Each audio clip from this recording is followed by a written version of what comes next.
बच्चों की कहानी, छोटों की दोस्ती। एक बार की बात है, एक गांव में 4 दोस्त रहते थे।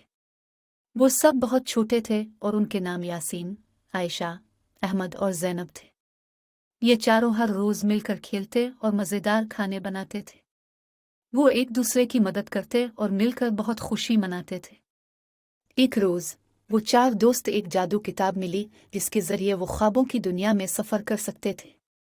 इस किताब के शफी हर रोज नई कहानियां और माजराजात से भरे रहते थे।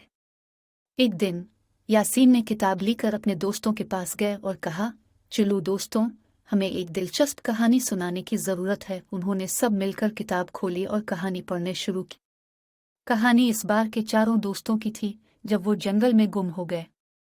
वो एक रात से बहुत दूर चले गए और जब वो वापस आने की कोशिश करने लगे तो वो सभी आपस में बात करने लगे कि कैसे घर वापस पहुंचे।